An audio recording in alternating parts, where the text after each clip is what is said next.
오늘 이 시간에 우리 함께 보신 말씀 다니엘서 2장 24절부터 우리 30절까지만 보시도록 하겠습니다. 구약성경 1234면입니다. 다니엘서 2장 24절부터 30절까지 말씀 우리 성경책과 화면을 보면서 함께 봉독하겠습니다.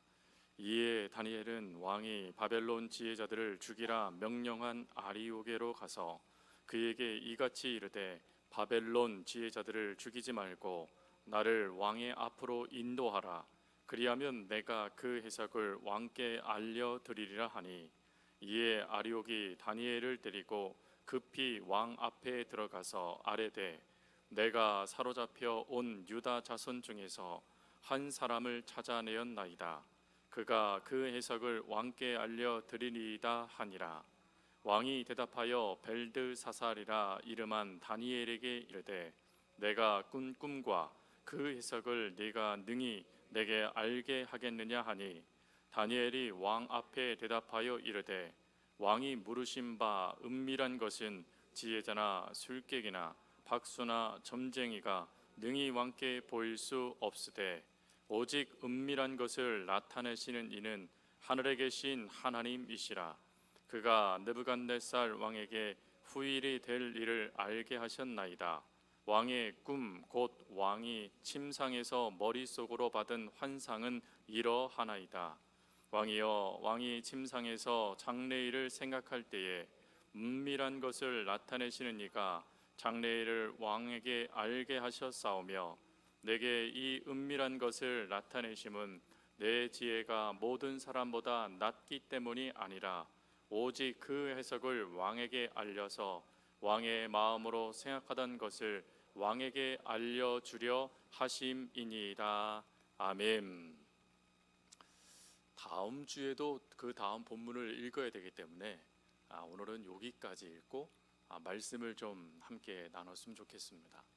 또 말씀을 들어가기 전에 지난주에 다니엘의 전체 주제를 말씀을 드렸습니다. 기억나시죠? 다니엘의 전체 주제. 그래서 그것이 중요해서 지난주에도 똑같은 본문을 두 번이나 반복해서 우리가 말씀을 들었지 않습니까? 다니엘서의 전체 주제이며 줄거리는 무엇이냐면 한 질문을 가지고 말씀을 드렸죠. 그 질문은 진정한 힘과 능력은 어디에서 찾을 수 있는가? 진정한 힘과 능력은 누구에게 찾아야 하는가에 대한 질문을 지난주에 드렸습니다. 그래서 그 질문이 다니엘서를 전체를 이해하는 중요한 주제가 되고, 그 주제의 답인 바로 하나님이 이 다니엘서 전체를 이해하도록 만드시는 은혜가 된다라는 것을 우리가 지난주에 살폈습니다. 기억나시죠? 이제 그거의 또 연장선입니다. 이 질문을 기억하셔야 됩니다. 이 질문을 기억하시고 오늘 본문의 말씀으로 들어오면 또 후에 이 주제에 대한 질문에 또 답을 우리가 하게 될 수 있습니다. 그것을 오늘 본문을 가지고 조금 살펴보면, 본문은 느부갓네살에게 다니엘이 다가가서 하나님의 그 꿈을, 다니엘 느부갓네살에 준 그 꿈을 보여주고 그 내용이 무엇이고, 그리고 난 다음에 그 내용의 해석은 무엇인가에 대한 말씀을 한 내용이 바로 24절부터 49절까지의 내용의 핵심적인 내용입니다. 그리고 이 내용을 통해서 우리는 오늘과 다음 주에 이 본문 속에 담겨져 있는 중요한 교훈 두 가지를 살피게 될 텐데, 그 두 가지 중에 첫 번째를 오늘 먼저 살피면서 처음에 그 주제, 다니엘서를 통해서 주어진 주제, 진정한 힘과 능력은 누구에게서 찾아야 되는가에 대한 것을 그 교훈의 말미에 또 답으로 함께 상고하도록 하겠습니다. 오늘 본문을 통해서 주시는 교훈은 첫 번째로는 하나님은 미래의 모든 일과 모든 일을 알고 계시고, 그리고 그 모든 것을 알려주시는 분이시다라는 것입니다.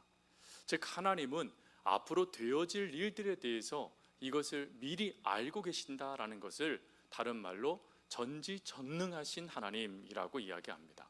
즉 하나님은 과거 그리고 현재만 알고 계시는 분이 아니라 미래까지 알고 계신 분이시라는 것입니다. 그럼 여기서 질문 하나를 드립니다. 귀신 있지 않습니까? 귀신은 미래를 알까요? 모를까요? 어떻게 하셨습니까? 귀신은 미래를 모릅니다. 왜 그렇죠? 미래는 하나님께만 허락되어진 역사이기 때문에 그렇습니다. 그러나 귀신은 과거와 현재의 우리는 압니다. 우리가 과거에 어떤 죄를 지었는지, 현재 어떤 삶을 살고 있는지 귀신은 정확하게 알고 있습니다. 하지만 미래는 모릅니다. 미래는 모른다라는 것을 분명히 아셔야 점집에 가지 않습니다. 제가 동쪽으로 가야 됩니까? 서쪽으로 가야 됩니까? 20평 집을 사야 됩니까? 30평 집을 사야 됩니까? 귀신도 몰라요. 귀신도 알 수가 없어요. 그걸 누구만 아신다고요? 하나님만 아신다는 겁니다. 이걸 분명히 갖고 말씀으로 들어가셔야 돼요. 우리가 이것을 확신하지 못하면 다른 것을 자꾸 의지하려고 하고, 그리고 미래에 무슨 일이 있을까 자꾸 신문 펴고 오늘의 운세 이런 거 자꾸 보게 되는 겁니다. 여러분, 제가 왜 이 말씀을 드리냐면 기독교인 중에 자그마치 25%가 오늘의 운세를 보고, 그리고 송구영신 예배 때 예배드리지 않고 점집에 간답니다. 기독교인이 말합니다. 그러니 여기서 기독교인과 그리스도인은 다르다는 걸 알 수 있죠. 여러분, 우리는 그리스도인이 되어야 됩니다. 예수님의 제자가 되어야 되지 기독교인, 종교인이 돼서는 안 된다는 것입니다. 그럼 종교인이 되지 않는 길이 뭐냐? 하나님이 누군지를 분명히 알아야 되는 겁니다. 그 하나님에 대한 답을 오늘 뭐라고 말하냐면 미래의 모든 것들을 알고 계시고 그리고 그것을 알려주시는 분이시다라는 것입니다. 그 알려주시는 말씀을 다니엘이 오늘 그것을 꿈을 내용을 이야기하고 해석함을 통해 그것을 느부갓네살에게 알려줍니다. 그런데 그것을 알려줄 때 다니엘이 뭐라고 이야기하고 있냐면 37절 말씀해 보니까 하나님이 나라와 권세와 능력과 영광을 왕에게 주셨다라고 이야기를 합니다.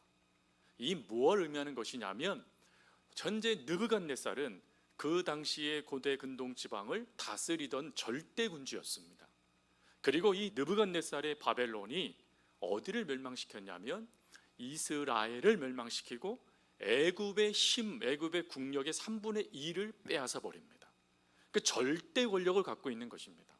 근데 그 절대 권력이 누구에게서 주어졌느냐 이에 대해서 다니엘이 뭐라고 말하냐면 왕의 힘이 아니고 왕의 신하들이 아니고 왕의 군사들이 아니고 하나님으로부터 주어졌다라는 것을 이야기합니다. 근데 이 말씀은 단지 그 힘이 하나님으로부터 주어졌다라는 것으로만 끝나는 게 아니라 하나님으로부터 힘이 주어졌기 때문에 하나님으로부터 받은 그 힘에 대한 책임이 있다라는 걸 말하는 것입니다. 즉 단지 힘만 주어져서 하나님이 그 힘을 주어져서 왕으로 되어진 것으로 끝나는 것이 아니라 하나님의 힘으로 왕이 됐으니 하나님의 말씀대로 살아가야 된다라는 책임을 이야기하는 거예요. 여러분, 이 책임의 핵심은 뭐죠? 느부갓네살이 하나님이 아니라 다니엘이 믿고 있고 그 꿈을 해석해 주는 하나님만이 진정한 하나님이시라는 것입니다. 그 하나님 안에서 느부갓네살은 뭐 해야 돼요? 겸손해야 됩니다. 왜요? 그 힘의 모든 것이 자기에게서 나온 게 아니라 하나님에게서 주어진 거기 때문에 그렇습니다. 근데 그걸 놓쳐버리니까 어떤 일이 발생됐습니까? 짐승처럼 쫓겨나서 들판에서 거하는 비참한 인생이 되지 않습니까? 근데 또 그가 어떻게 회복되어지죠? 하나님이 그에게 생각을 넣어주시고 다시 기회를 허락하여 주십니다. 놀라운 것은 이때부터 느부갓네살은 하나님을 하나님답게 인정하며 신앙생활을 해나갑니다. 중요한 것은 느부갓네살을 통해 하나님은 다니엘을 통해서 너에게 힘을 준 자가 누구냐, 너는 누구 아래에 있느냐 하는 것을 끊임없이 알려줍니다. 단지 다니엘뿐만 아니라 다니엘의 세 친구를 통해서도 그걸 알려주죠. 그래서 우리가 지난주에 우리가 2장의 말씀을 살피면서 이 모든 힘과 능력이 하나님의 안에서 주어졌다라는 이것이 6장까지 말씀의 전체적인 내용이라고 말씀을 드렸지 않습니까? 그것을 다시 다니엘이 느부갓네살 왕에게 알려주는 거예요. 그리고 이 꿈과 해석은 나에게 달려있는 게 아니라 하나님으로부터 주어지는 것이라는 것을 분명히 하는 것입니다. 그리고 난 다음에 드디어 꿈의 내용을 이야기하죠. 꿈의 내용은 이미지를 보면 금방 이해가 됩니다.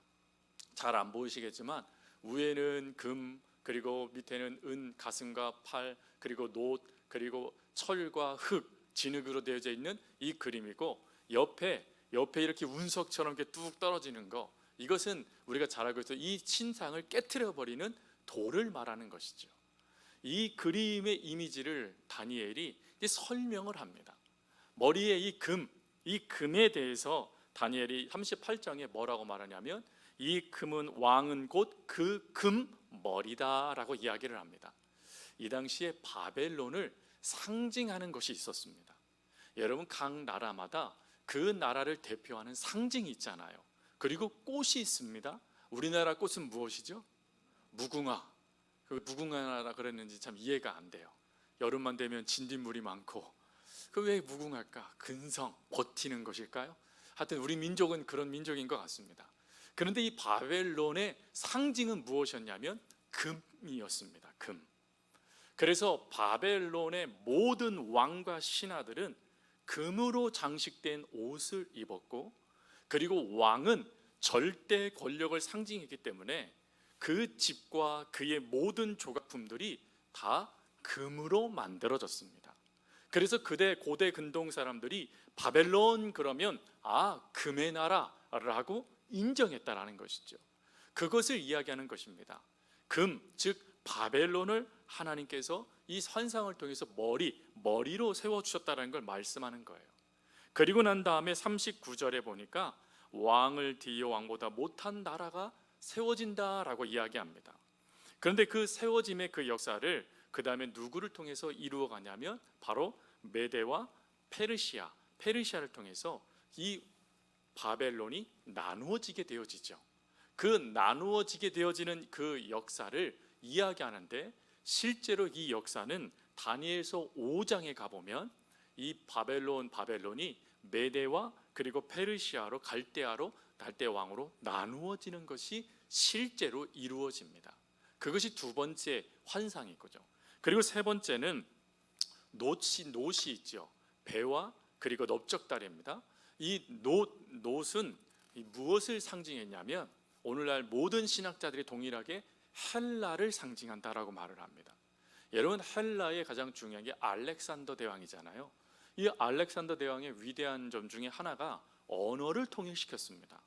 그래서 선교학적으로 복음이 확장될 수 있도록 그 길을 열어놓은 사람이 누구냐라고 이야기하면 알렉산더 대왕을 이야기합니다. 그를 통해서 헬라어가 공통어가 되어졌기 때문에 그렇습니다. 근데 그 당시에 이 헬라를 대표하는 이 그리스가 어떤 상징을 갖고 있었냐면 놋이라는 상징을 갖고 있었습니다. 즉 그 당시의 문화가, 그 당시의 무기가 이 놋투구와 놋방패와 놋칼 그리고 놋창이었다라고 합니다. 그것을 상징했기 때문에 대부분은 이 놋을 그리스 헬라 문화의 상징으로 이야기합니다. 그리고 난 다음에 철이 나타나죠. 이 철이라는 이것은 우리가 잘 알고 있는 대로 철의 가장 큰 민족 중 가장 큰 힘을 발휘했던 나라는 로마였습니다. 그래서 이 상징은 로마를 상징하면서 이야기되는 것입니다. 근데 이 철이라는 이 상징이었던 로마도 후에 어떻게 되죠? 무너지게 되어지죠. 근데 이 무너짐의 역사가 주어지는데, 그때 이 철만 있는 게 아니라 한쪽에는 이 철이 두 개로도 나눠지지 않습니까? 다리가 두 개. 그럼 이거 뭘 의미하는 것이죠? 이게 금방 이 로마도 망한다 그랬잖아요. 이 로마가 망해서 후에 동로마와 서로마가 나타나게 되죠. 그리고 난 다음에 맨 마지막에 발과 발가락, 거기에 철과 흙으로 되어져 있죠. 여러분, 발과 발가락은 무엇을 상징했냐면 적그리스도를 상징했습니다. 그래서 이 발의 재료가 철이고 흙이지 않습니까? 이게 10개의 나라를 이야기하는데 어떤 나라는 강한 철과 같은 나라가 있고 어떤 나라는 흙처럼 연약한 나라가 있다라는 거예요. 근데 이 흙처럼 연약한 나라와 철처럼 강한 나라가 협력해서 예수 그리스도를 대적하기 시작했다라는 것입니다. 그래서 적그리스도를 상징할 때 바로 이 철의 발바닥과 발가락을 가지고 이야기합니다. 다른 데를 이야기하지 않고 발바닥과 발가락이라 그랬으니까 벌써 느낌이 딱 오시죠. 아무리 그것이 힘이 있고 아무리 그것이 능력이 있어도 소용없다라는 걸 말해주는 것입니다. 그리고 그것을 실제로 표현한 게 무엇이냐면 바로 옆에 그림, 큰 돌이 있잖아요. 이 돌이 이 신상을 어떻게 하냐면 딱 깨트려 버려서 먼지밖에 남지 않도록 만들어 버립니다. 그리고는 이 돌만 그대로 남게 되어지죠. 이 돌만 그대로 남는다라는 것은 뭘 의미하는 것이냐면 이 돌을 마태복음 말씀에 가보니까 뜨인 돌 예수님이라고 이야기합니다. 즉 예수님만 남고 적그리스도와 모든 것들은 사라진다라는 것을 상징하는 것으로 이것은 예수님을 믿는 자들에게 허락되어진 하나님의 나라가 이 땅 가운데 영원히 임하여진다라는 것을 상징하는 것입니다. 즉 이 그림을 통해서 다니엘서에서 우리에게 주고 싶은 것은 어떠한 나라가 세워지고 어떠한 역사가 이루어져도 하나님은 그 모든 것을 통해서 그것을 무너뜨리시고 그리고 하나님의 나라를 온전히 세우시는 분이시다라는 것을 상징하며 이야기한 것이 바로 이 환상입니다. 여러분, 이 환상 속에 이 새 예루살렘과 새 땅이라는 걸 상징하는 이 돌의 역사가 내오게 될 때 다니엘은 두 가지를 우리에게 이야기해 줘요. 그 첫 번째는 무엇이냐면 이것은 영원히 망하지 아니할 것이다 라고 이야기를 합니다. 즉 하나님의 나라는 일반 이 땅의 세상의 나라와 다르다라는 것입니다. 그래서 하나님의 나라는 멸망하지 않고 영원히 거하게 된다, 영원히 존재한다라는 것입니다. 이것을 요한 사도는 뭐라고 표현했습니까? 천년이 하루 같고 하루가 천년 같은 그 천년 왕국을 하나님께서 허락하신다는 것입니다. 이것은 단지 천 곱하기 천을 말하는 게 아니라 영원함을 말하는 것입니다. 즉 우리가 후에 다 하나님 나라 가지 않습니까? 그 하나님 나라로 가게 되어지는데 그 나라는 영원한 멸망도 없고 영원한 심판도 없이 영원히 하나님 안에서 존재되어지고 하나님 안에서 그 기쁨과 은혜를 누리는 곳이라는 것을 말해주는 것입니다. 그리고 두 번째, 그 나라를 또 뭐라고 표현하고 있냐면 그 국권이 다른 백성에게 돌아가지 아니할 것이요 도리어 이 모든 나라를 쳐서 멸망시키고 영원히 살 것이다 라고 이야기합니다. 이건 뭘 의미하는 것이냐면 하나님의 나라는 인간에게 그 주권이 넘어가지 않는다는 걸 말하는 것입니다. 하나님의 나라의 통치자, 하나님 나라의 주권자, 하나님의 나라의 주인은 하나님이시라는 것입니다. 그 하나님께서 통치하시는 영원한 나라가 바로 우리가 후에 하나님께로 가게 되어 천국, 하나님 나라라는 것을 다니엘이 환상을 통해서 설명을 해주는 것입니다. 여러분, 이 설명을 들으니까 이 느부갓네살이요 그 설명에 감동이 된 거예요. 그래서 감동이 되니까 네 가지 조치를 취하지요. 첫 번째는 뭡니까? 엎드렸대요. 근데 이 엎드리다라는 원어를 보니까 경배하다라는 뜻이더라고요. 그러니까 다니엘의 그 지혜를 칭송했다라는 것입니다. 다니엘을 칭송하고 두 번째로는 다니엘이 믿고 있는 그 하나님을 신들의 신이라고 얘기합니다. 여기서 이 신들의 신이라고 얘기했다고 신들보다 뛰어난 신 이렇게 받아들이면 안 됩니다. 신들 중에 한 신, 단지 뛰어난 신이라고 말하는 것입니다. 아직 하나님을 믿지 않았다는 것을 말하는 것입니다. 그리고 세 번째로는 하나님께서 모든 은밀한 것을 나타내셨다라고 이야기합니다. 조금 전에 신들 중에 그나마 뛰어나신 하나님이 알려주셨다라고 말하는 것입니다. 그리고 마지막에 다니엘을 최고의 총리로 세우게 되어집니다. 그것이 49절까지의 이제 내용이 되는 것입니다. 그러면 여기에서 다시 첫 번째 질문을 우리가 기억하셔야 됩니다. 여러분, 다니엘서의 주제, 그리고 중심적인 핵심적인 내용이 뭐라고 말씀드렸습니까? 우리의 힘과 능력을 어디에서 찾아야 되는가? 라는 거에 대한 질문을 드렸잖아요. 그거에 대한 답이 무엇이었죠? 하나님이었습니다. 자, 그러면 그 질문을 가지고 이 질문에 한번 답해 보십시오. 그러면 왜 하나님께서는 다니엘을 통해서 느부갓네살 왕에게 이 미래에 대해서 알려주신 것입니까? 왜 하나님은 다니엘을 통해서 느부갓네살의 그 꿈을 해석해 주신 것입니까? 답은 하나입니다. 진정한 힘과 능력은 하나님께 있다. 모든 지혜에 뛰어나신 분은 하나님 외에는 없다라는 것을 분명하게 깨닫게 하기 위해서 이 꿈을 허락하신 거고, 그리고 이 꿈의 해석을 다니엘을 통해서 허락해 주신 것입니다. 즉, 이 꿈의 내용도 결론은 누가 진짜 힘을 갖고 계신 분이냐, 누가 진짜 하나님이냐, 누가 진짜 전능하신 분이냐, 이거에 대한 답으로 하나님 외에는 없다. 이것을 분명하게 보여주는 것이 바로 이 본문의 내용인 거예요. 특별히 이 내용을 선포되고 있는 이 땅 말씀은, 이 말씀이 선포되는 곳은 예루살렘 이스라엘이 아닙니다. 바벨론이에요. 이방 땅입니다. 그건 뭘 의미하는 것이죠? 하나님의 주권 아래 이 나라도 있다라는 걸 말하는 것입니다. 그리고 하나님의 힘과 능력이 이 땅의 모든 통치자보다 더 크고 위대하시다라는 것입니다. 그러니 그 하나님을 하나님답게 인정해야 된다라는 것을 말해주는 것이 바로 본문의 내용인 것이죠. 성도 여러분, 하나님은 우리들에게도 하나님의 놀라운 비밀과 그 뜻을 알려주십니다. 근데 그 알려주심을 통해서 여러분, 우리가 기억해야 될 게 뭡니까? 오늘 이 본문의 말씀을 통해서 우리가 기억해야 될 게 뭐죠? 진정한 힘과 능력은 하나님께 있다라는 그 믿음, 하나님께서 이 모든 것들을 이루신다는 그 확신을 가지고 신앙의 삶을 살아가야 된다는 것입니다. 그것을 하나님이 오늘 우리에게 깨닫게 하기 위해서 이방 민족의 왕이었던 느부갓네살, 그리고 포로로 잡혀있던 다니엘을 통해서 이 하나님의 위대하심, 그리고 하나님의 이 놀라우심의 은혜를 설명하고 계신 것입니다. 그러니 이 하나님 여러분 놓치지 마십시오. 그리고 여러분과 제가 믿고 있는 하나님은 그렇게 무기력한 분이 아니세요. 힘 있고 능력 있으신 분이세요.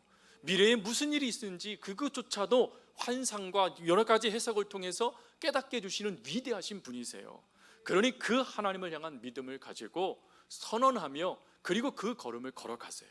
내가 믿는 하나님은 위대하신 분이시다.